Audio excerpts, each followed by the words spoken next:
Hello everyone, my name's Brody. And on today's episode of Brody's Learning Adventure, we'll be learning about a new government.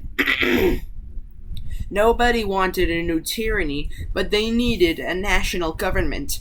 The Articles of Confederation. Congress appointed a committee to form a national government. A new national constitution was drafted and called the Articles of Confederation. It established a Confederation Congress, a national legislature, responsible for borrowing and creating money, settling arguments between states, dealing with Native Americans, and making treaties. The Congress could ask the states to provide money and soldiers.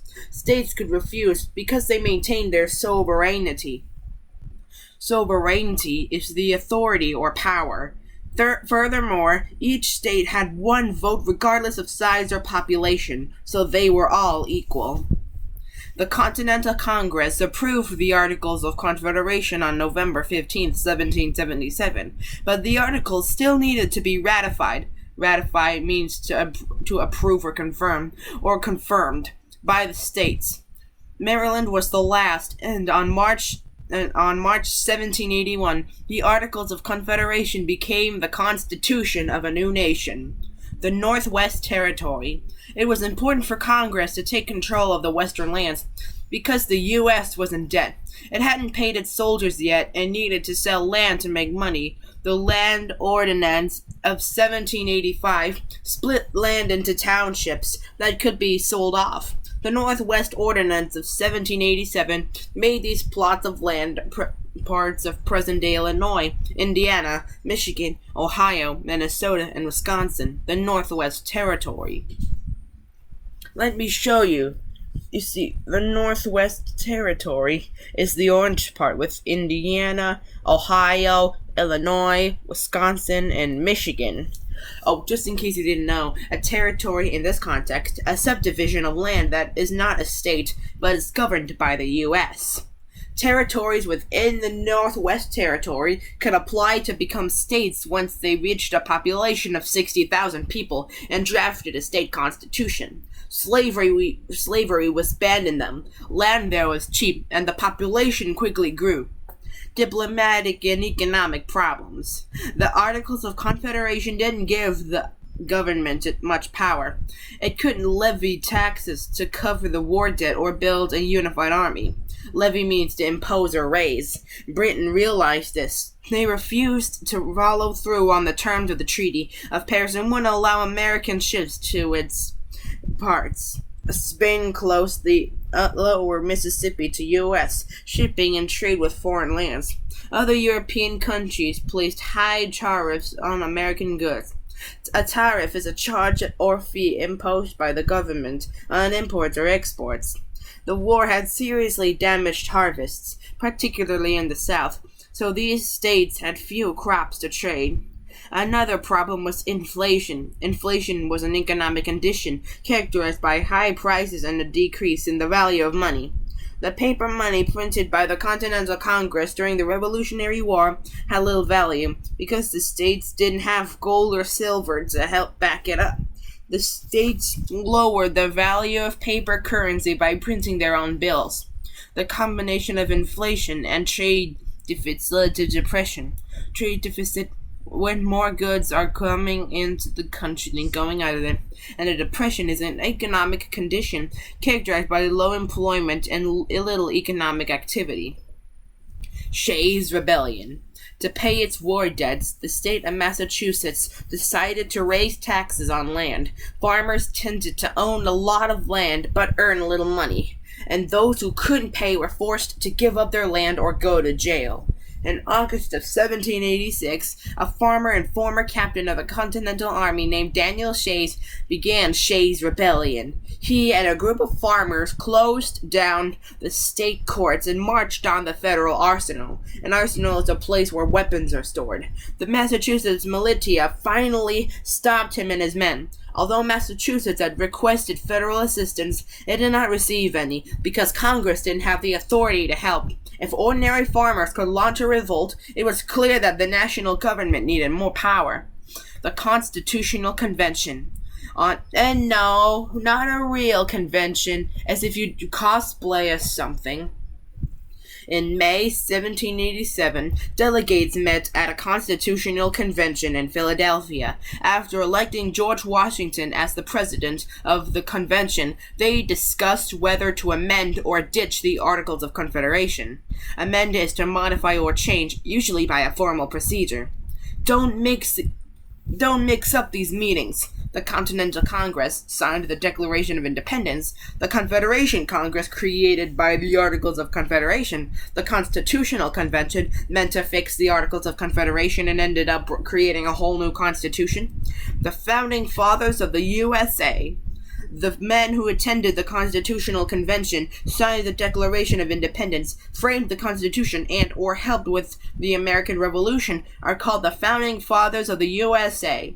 No women or minorities were invited to sign documents or attend conventions. The Great Compromise. Congress couldn't agree on how states should be represented.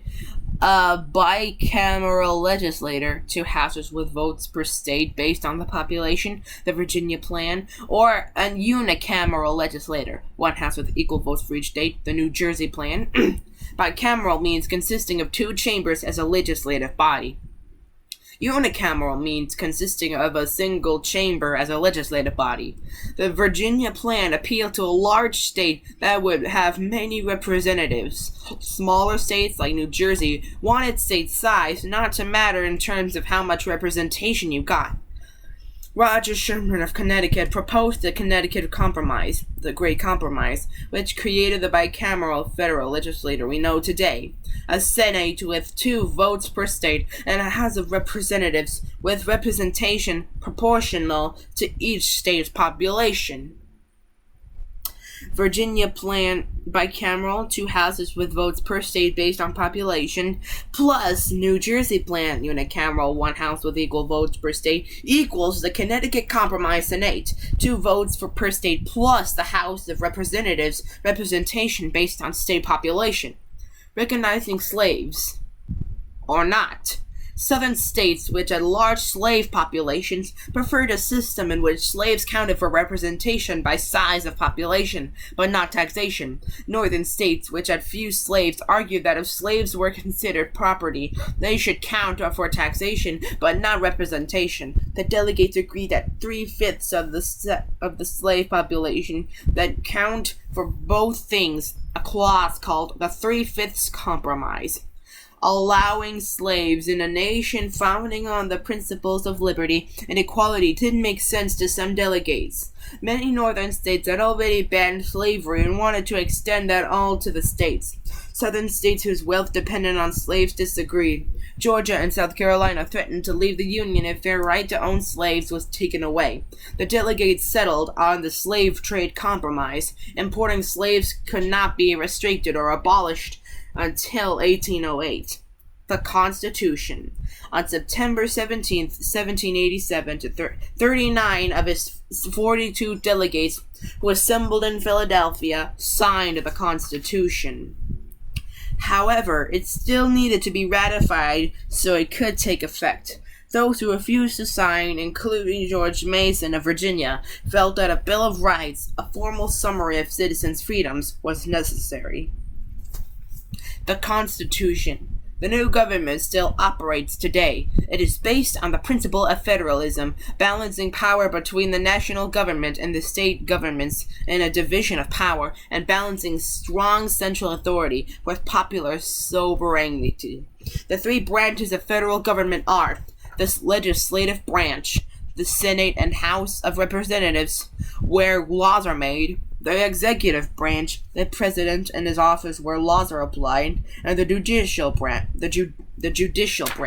the court where laws are interpreted. A system of separation of powers and checks and balances keeps any one branch from getting too powerful. The Constitution is the supreme law of the land, and no state can create a law that goes against it. The Constitution can be amended so that it stays flexible and is a living document. Federalism is a system of government in which power is shared by the national government and the states, and popular sovereignty is authority of the people. Just as the Declaration of Independence was inspired by John Locke, the Constitution was influenced and based on Enlightenment philosophy. The Magna Carta, the English Bill of Rights, and Thomas Jefferson's Virginia Statute for Religious Freedom. Federalists and Anti-Federalists.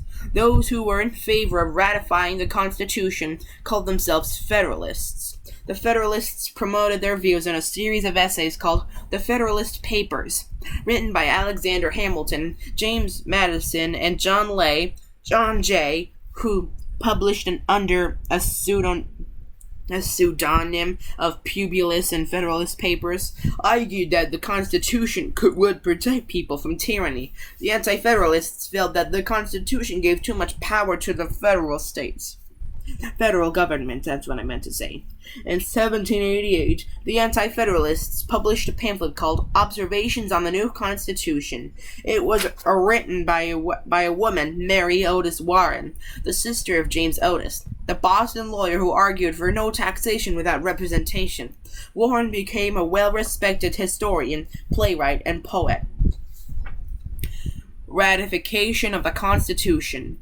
The Constitution required only 9 states to ratify it for it to go into effect. Delaware was the first state to ratify in December 1787, and when New Hampshire became the 9th in June 1788, the new government had been approved. Virginia and New York, 2 of the largest and most influential states, had not yet agreed to it. James Madison argued that the Constitution had to be approved as written. No changes could be permitted because it wouldn't mean each state was signing a different document. Virginia ratified it, and New York soon followed. 2 years later, in May 1790, Rhode Island became the last state to ratify the Bill of Rights. The first 10 amendments of the Constitution was ratified in December of 1791. Here's a quiz to see if you've been paying attention. What were the powers of the Confederation Congress? According to the Northwest Ordinance, how could a territory become a state? What was the state of the American economy in the 1780s? Why did Daniel Shays lead a rebellion in Massachusetts? What was the 3/5 Compromise? What are the 3 branches of government? What was the difference between the Federalists and the Anti-Federalists? Pause the video now to think of the answers for yourself.